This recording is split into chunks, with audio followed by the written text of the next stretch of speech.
Hello, it is Ashley Cobb, and I am here with another episode of Sex After. Sex After is the podcast where we talk about all of life changes and how they affect our sex life. Today, I have Sophia. Hi, Sophia. Hello. How's How it are going? you? It's I'm going great. well. We're both asking at the I same time. oh, is it a delay? No, we just both asked at the same time, but doing Oh, well, so okay, that's good. good. So I'm excited to have you today because we're talking about a topic that we have not talked about on the show. And so today we're talking about sex after eating disorder. Yes, I think I'm not surprised that it hasn't been talked about because I think there's just this needs to be talked about more, really, just in general. So thank you for having me to talk about it. No, thank you for wanting to talk about it. So let's just get right into it. So, share with us, I guess your eating disorder. I guess how it came to be, and then all the things you want to share about that. Yeah, of course. I think also I know it's sex after, but I'll also preface just Sex really during, sex while you have one is a yep. whole something else. During it's So so it's if it's during, after, all the things. yeah. So I developed anorexia when I was just ending high school, going into college. And, there's a plethora of reasons why people develop eating disorders. I would say, just like any addiction, when you're, maybe it's substance abuse, it's always a symptom of another thing. And I think eating disorders, Mm-hmm. sometimes people think that, oh, you have body image issues. And that's part of it. But for me, I actually never had body image issues. I think Okay. there was a moment in time where I wanted to lose a couple pounds, but it was really, just a product of my upbringing and a lot of, I come from a chaotic household. My dad is verbally, emotionally abusive, and my parents both disconnected emotionally. So I never Mm-hmm. learned how to feel my feelings and express them, and I had a lot of anxiety that I had no idea that I had. And oftentimes when you are going through huge life transitions, moving away for college is one of them. Um, Eating disorders develop, especially for young people, and so I feel like, in very short summary, I was just suppressing everything that I was feeling by suppressing my food intake. And Okay. when that happens, like just like someone who's, addicted to drugs, whatever, like your whole brain is taken over by the disease, and really your healthy self is Mm-hmm. not really present, and super mind, body, super disconnected from one another. So Mm-hmm. when I was, luckily for me, I had my eating disorder, I feel like, for a very short amount of time. Like I went to college for my first semester, freshman year, and my parents took me out of college by my second semester and put me in rehab. So, but however, when I got to college, I was dating someone. And, it's so interesting. Growing up, like in high school, I had sex with people kind of often. I wouldn't say I was like, we're Mm-hmm. not like advanced sexually when we were in college. And I masturbated Okay. like here and there. And when Okay. I was anorexic, I recall masturbating like one time, which is crazy because I feel like now I'm like a professional masturbator, which I'll get to. It's something that's one of the most important things in my So life. one time during the whole time you was I feel like I uh just didn't masturbate when I okay. was anorexic. Okay. And Okay. so there's a lot of physical things that happen to your body other than just, with any eating disorder, even if you're a binge Okay. eater or you overeat or anything, it's like your hormones become out of whack. Okay. So like when you're super thin, your skin just doesn't feel the way it's supposed to feel. Sometimes you grow hair in places that you normally don't grow hair, like lower back or like the back of the neck, arms, Okay. just because your body is trying in survival mode.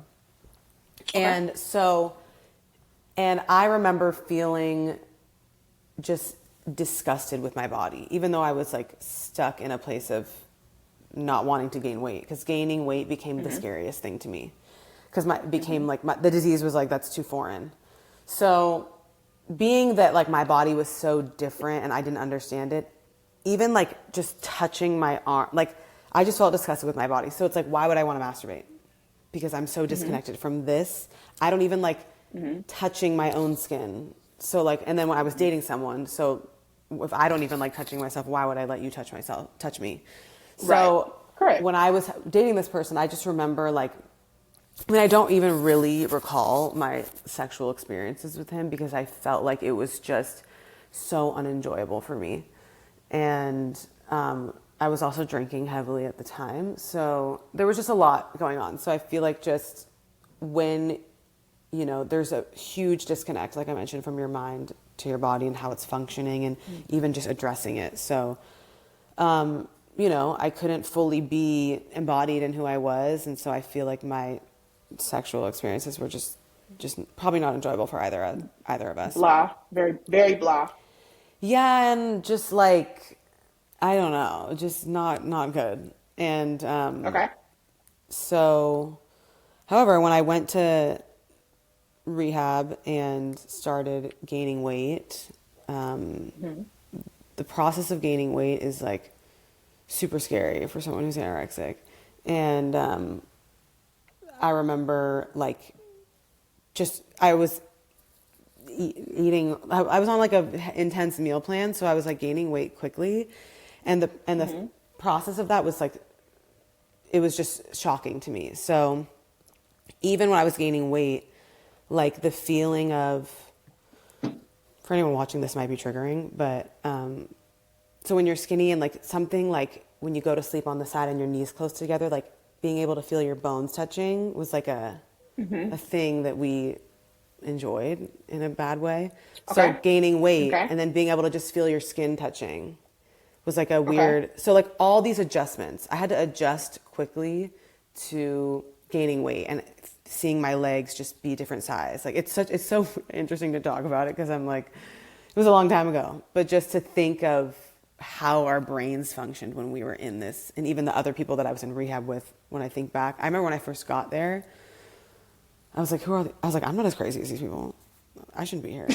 Because I was just in Right. denial. And then I had Uh-huh. crazy thoughts. So crazy. So, Okay. anyways, something that really helped me get used to feeling my own body as I gained weight was masturbating. And I feel like I developed like a very intentional relationship with masturbating because it served another purpose for me other than just to have an orgasm.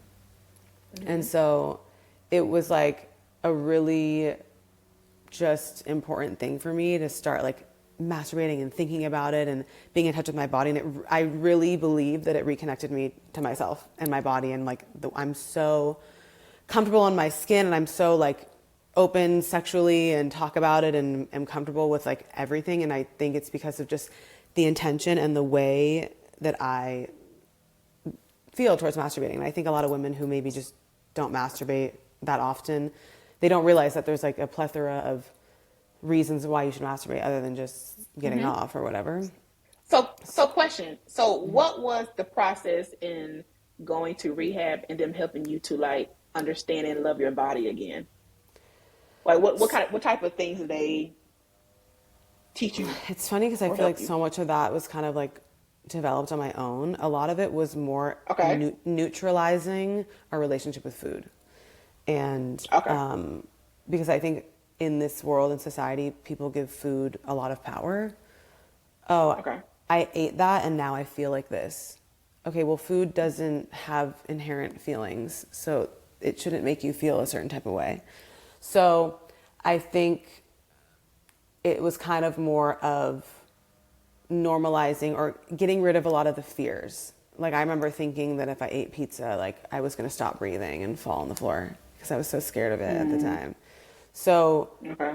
we would just be exposed to these things. So it wasn't really a lot of, I mean, there was a lot of, I think it was more just not using this neutral object of food to dictate how you feel about yourself. And so many of Okay. us do that. It's like, Because the reason why I was asking is because a lot of women when they don't love their bodies, they have a disconnect and not a very pleasurable sex life. Because for whatever yes. reason, they don't like how they look, or they don't feel sexy. So is that disconnect there? So I was just wondering if it's the same way. Yeah, I would say that most of my like love for my body really came with my own personal work, but it was coming out Okay. of, the eating disorder. And I really think a lot of it was because I was masturbating and I was just Okay. becoming in love with myself in that way.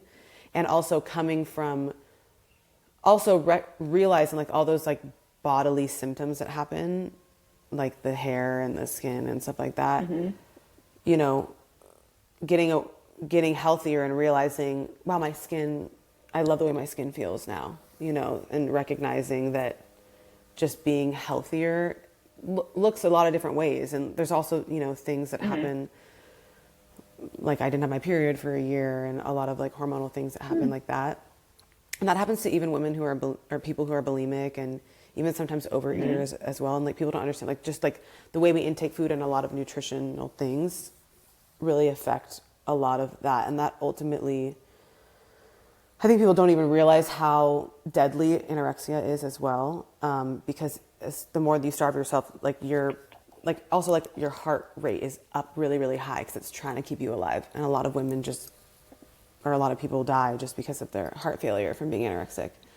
So I think it was more like my own journey of becoming in love with my body, Mm-hmm. and just more the relationship with food is what we kind of So, practice there. so describe for me your first, if you can remember, your first sexual experience after being anorexic. What was that like? Um, I'm thinking, well, I feel like it was maybe eye-opening because Okay. I was now in a different body in a way. Okay. So I think Mm-hmm. I just felt, and I think what's more, a lot of this like journey of me masturbating and feeling better was even like months after I had, got out of rehab. So I feel like a lot of that journey was once I had left rehab after 3 months and like came home and then even went back to college. So I feel like Mm-hmm. I just felt more confident but it felt different, it felt different. It felt like I could actually have sex because before I Mm-hmm. don't think that's what it felt like. And I remember just not even wanting to do it when I was anorexic, which is interesting because it's something that I am so vocal about and enjoy now more than most of my friends. So, Okay. yeah, and I think also, oddly though, the person that I was having sex with when I was anorexic was the first one I had sex with after I gained weight. And I think, you know, Okay. So how was that? that was weird for sure. I'm trying to Okay. think of like the person who I had sex with after that was probably better. Um, So did that person, the one you was having sex with, before, while you was anorexic and after, you're no longer anorexic, did they like comment on it. prefer? How did they what? I was gonna say, did they comment on it? No. Did they Yeah, prefer? did they comment on it, or did they prefer you smaller? Was it? Could they No, tell a they difference never in how? like comment. Luckily, the person Okay, who I was with was very understanding and respectful of the eating disorder. Like, definitely okay, not something you do is comment on the body, especially if you're having sex with it. correct. Mm-hmm. So I feel like it was just maybe an adjustment for both of us. I think they were Okay. it, happy that I was getting well, but I also think I just wasn't because I had been so disconnected sexually. Mm-hmm. It Okay. took even years to like be fully embodied in who I am sexually now. So I feel like even though I left rehab, like I was still in recovery when I went back to Mm-hmm. college for a couple of years. So I think it took me a few more partners after that and even a lot more solo sex with myself to really have control over my sex life post that. Mm-hmm. But it became very liberating. And I think the reason why I have such an explorative view and such a great time when I have sex is because I'm coming from a place of having such a restricted sex life when I was anorexic, and everything kind of since then, it's all relative. It's like I remember a time where I was Mm-hmm. so everything about my life and my body and my sex life was suppressed. So Mm-hmm. I feel like I have just this freedom with it because I just don't ever want to go back to that, and I know what that feels like. And so it's like coming out of that.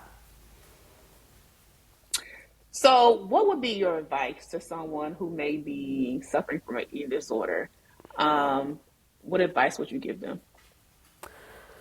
It definitely depends on like the stage of the eating disorder that they're at, but I would say somebody Okay. who, you know, definitely if it's not really functional in your life, seek therapy for sure.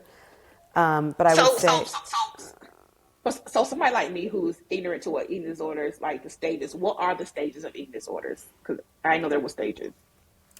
there's stages. There's also a bunch of different types. I would Okay. say it's a psychological, it's a mental illness. I think so many people get Okay. confused Yeah. by eating disorders because it's like, oh, it's about food.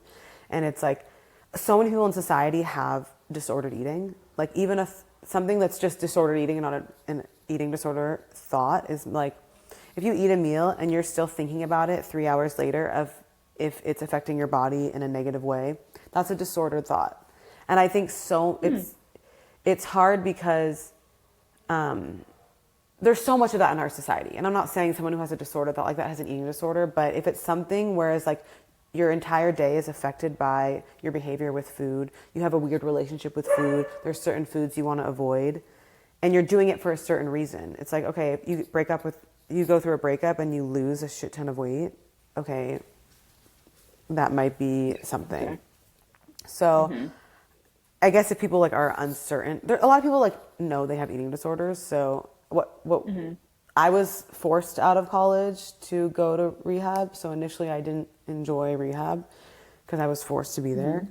And then when I realized that my whole life had been taken away by this disease, because it was like, yeah, I was in college, but every day, and I was going out and I was getting drunk, but I couldn't enjoy going to dinner with people. Going out to dinner gave me crippling anxiety. I would sit in the shower every night for an hour and just cry because I knew that what I was doing was not sustainable. So I would say more to your question about, you know, somebody who feels like I have a lot of friends who come to me who have body image issues. They don't have eating disorders, but they feel uncomfortable with their body and it affects their sex life. So, for It does. example, my friend, literally the other day, we had a conversation and she, you know, like she's seeing this guy who, anytime she'll like send him a hot photo, he'll compliment her, but she's not used to taking photos of herself or even wearing like sexy clothing. She'll send the photo to him and Mm-hmm. she'll like throw her phone because she doesn't even want to look at it. So Okay. I always encourage people to just think of it as a form of self-care. It's like, okay, when you are feeling anxious, rather than criticize your body, maybe you should take a bath. Or maybe you should, Okay. for me, like masturbating is part of that. But I think it's just doing stuff that's self-care for your body in all forms of it. And what worked for me while I was in recovery of my eating disorder, it's like kind of like as I was gaining weight and I was doing this masturbation practice, it worked hand in hand because I was intentional about getting healthy. And my goal was to just love myself no matter how much I weighed or whatever. And I think Mm-hmm. at whatever weight you are, when you masturbate, you're giving yourself self pleasure. And just like when you have sex with someone Mm-hmm. and you orgasm, there's serotonin and you form a bond with them. It's kind of like you form a bond with yourself scientifically if you orgasm more Mm-hmm. with yourself. So I think just understanding that. And even since then, like my weight still like fluctuates and it's like I still have the same, I bring myself back to the place of just knowing why I love my body. It's not because I look a certain way. It's because I receive pleasure from it. I do X, Y, and Z with it. So, but I would say, I hope that somewhat answered. But in terms of an eating disorder, I think it's different for everyone. For me, I really Mm-hmm. just decided that I didn't want to live a life where I couldn't do certain things. You know, like I think about my whole life got taken away from me because it was taken over. Think about somebody who's addicted to something. So it's really hard to get out of that, Mm-hmm. of course. But yeah, I would say definitely talk to someone is the first thing if you have an eating disorder and you've never dealt with it. But a lot of just like personal self love practices like that.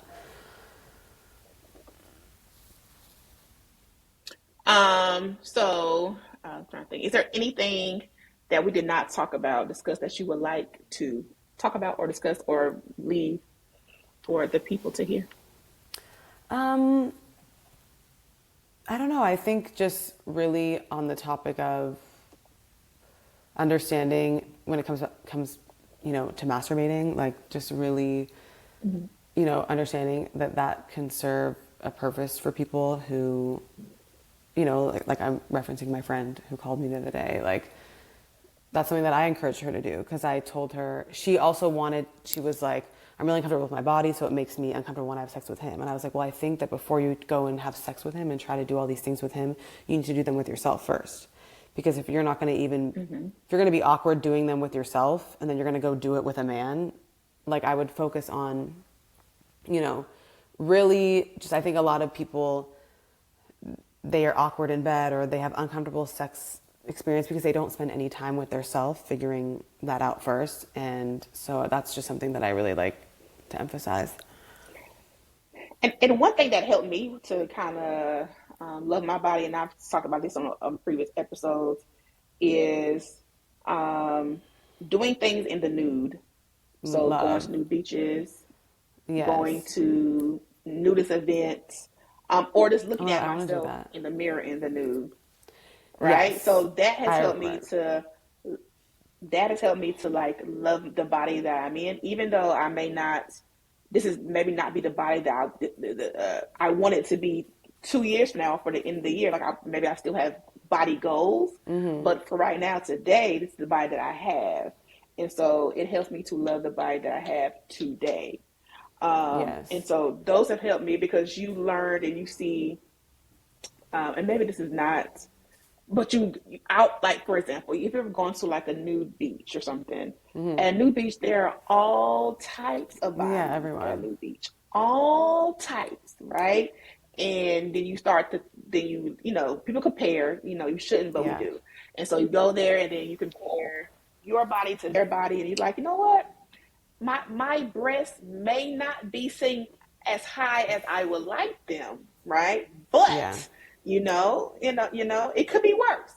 And then the person who you feel like maybe is worse or body is not like yours, let's not say worse, but not like yours, like I can appreciate how they are just Yeah. comfortable within themselves. I'm like, if they can be out here and be comfortable, I should be able to be comfortable as well. So it just helps to me. It just helps me to Yeah. love my body and flaws and all. Yeah. I also, that's made me think, I take nudes like literally just for myself.